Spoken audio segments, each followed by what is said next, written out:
If you're watching this, then admissions applications are probably rolling out, acceptance letters might start rolling in. But what happens if your child gets a waitlist notice? You're probably feeling a mix of emotions. As a parent, it hurts you to see them hurting.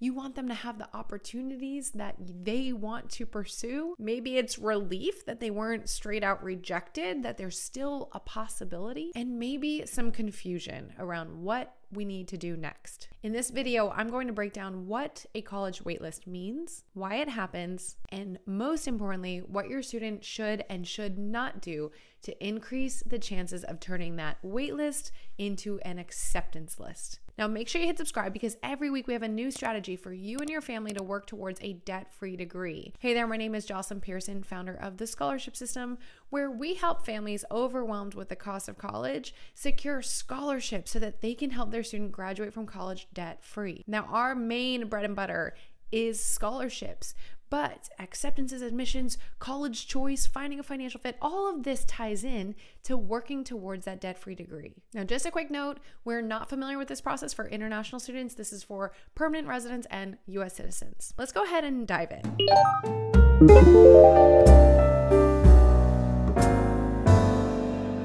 So first, let's talk about what a waitlist really means. This is basically a university's backup roster. So they extended acceptance letters to their top choices, but they know that there's going to be a percentage of students that don't accept their offer. This waitlist gives them a pool of students ready to go that they can start extending offers to as no's come in. Why does this happen?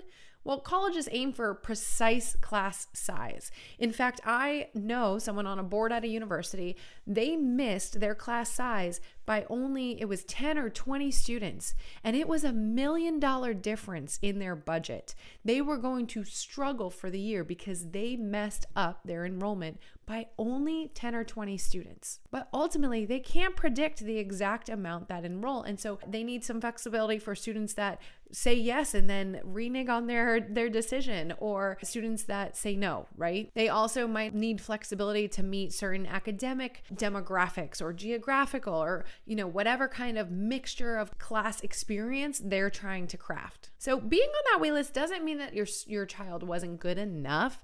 They were good enough. They are good enough. It just didn't fit the right piece yet. If you'd like to check out a good book on college admissions, we actually love the book Who Gets In and Why by Jeffrey Selingo. So we can link to that in the description, but that might be interesting for you if you're actually curious about diving into this deeper. All right, the next part of this is deciding if we want to stay on the list. So it usually does come with a kind of confirm your spot. And if your student doesn't respond, then they can be removed. So we have to stay on top of this and make sure that if they want a response, we're going to give it to them. Now, the questions to ask, because remember, we're taking a spot from someone else, before we say yes is, will we enroll in this if we're truly admitted? Or did we apply to 10 of them and this one really wasn't high on our list anyway? This is where we want to assess cultural fit, financial fit, academic fit, find all the fits and see if we actually are considering this seriously. If the answer is yes, okay, easy. We can tell them, yes, put us on the wait list. Now, this is also an opportunity for step 3, where a student can actually send a letter of continued interest. LOCI, if you LOCI. I'm thinking of the superhero movies. Sorry if you're a diehard on that and I just butchered it.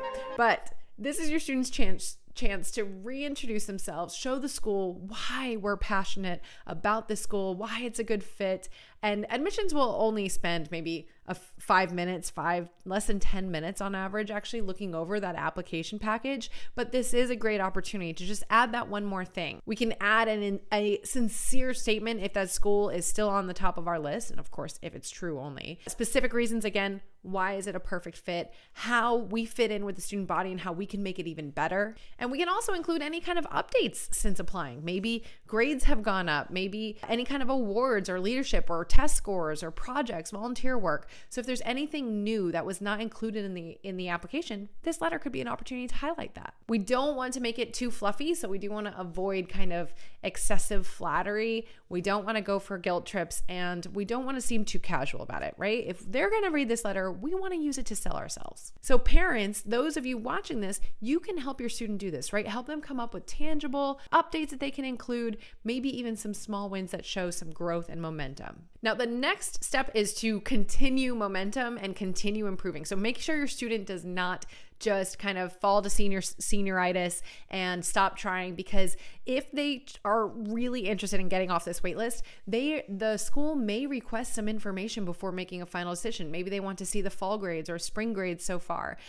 So if we're continuing the momentum and continuing to stay involved and getting competitive, if we're not saying it's senior year and just checking out, then that can be used to increase our chances of getting in. Then that can be used to sell ourselves. And so you want to keep your student motivated if they want to get off that wait list, especially. This could even be an opportunity to maybe consider, if we applied early enough in the school year, maybe consider a new involvement, maybe new responsibilities that can show initiative. Talk to them, say, hey, I know you're not president of that club, but is there something that you can do in it to seem more involved? Maybe we could run a committee in it. Maybe you can volunteer to do a certain role under one of the leadership roles. So having those conversations as a parent, it doesn't have to overwhelm them. In the scholarship system, in our flagship course, in step 4, we talk all about how to get competitive to increase our chances of winning. And we talk about, we don't want to be involved in a million things. We want to be deeply involved in a few things. So look at existing ones. Don't add a bunch of stuff to our plate, but how can we do better where we are? All right, the next step is extremely important, and that is to have a backup plan and really how to fund it. So while we're waiting, you and your student really must secure another option. We do not want to put all our eggs in this basket of the wait list and then find out last minute that the ship has sailed, we did not get a spot, and be left scrambling. So if we received an acceptance letter somewhere else that is a good academic fit, personal fit, financial fit, then we may want to accept there, hold our spot, put down the deposit until we find out if we're off the wait list. I would honestly basically treat that school as if we're going there, and then if we find out that we're going to the waitlist school, great news, and we have to apologize, like, hey, we didn't know that we were going to get this acceptance, but we still need to make sure we have a good, healthy financial fit and personal fit and academic fit in the bag. And then assuming that you already did that we got an acceptance and a waitlist letter, we're turning our focus to scholarships, which really we should have been doing anyway. But if you haven't, I do have a free training, thescholarshipsystem.com/free training, or you can click on this video, open it up in a new tab, and the links are there. We'll put the links in the description for you. But no matter what, your student, if you are thinking admissions, you need to be thinking scholarships. And the sooner that you start scholarships, the less competitive they will be, because a lot of families wait until the letters are in, the financial packages are in, and then they start the scholarship process. So just naturally, as the school year continues, they're going to get more competitive. They're going to get more applicants. All right. The last thing is, if we get off the wait list, we need to be ready to make a quick decision. So you should already have financials figured out. Look at what scholarships do we have. Is this a reasonable school? We may have to make a quick decision with a quick turnaround. So we should have pretty much all of that figured out before we even find out that we are getting off the wait list. This is something that you and your student should sit down with. You and your partner might need to sit down and figure out financials, but have that plan before we even get off the wait list, which I hope for your student that they do. Comment below, was your student waitlisted, and if so, to which school? Maybe someone else is similar and you guys can relate over this. All right, so that said, parents, the waitlist is not the end of the road. It's perhaps a maybe later, but the key is to utilize this as an opportunity, right? To help your student build themselves, make themselves more competitiveness, communicate with the university in really mature and responsible and professional ways. Do little things that can maybe increase our odds to get off the wait list, but it's also an opportunity to get clear on an alternative. We've got to get that nailed down so that we do not risk being left hanging with no options. So your role as a parent, you can help your student do these things. All right, don't forget to hit subscribe. Don't forget to start working on scholarships, because if you're in this waitlist zone, then you need to be doing scholarships with your student. Again, you can check out that free training we linked to in the description below. And again, don't forget to hit subscribe. Every week we have a new video for you. I'll see you there.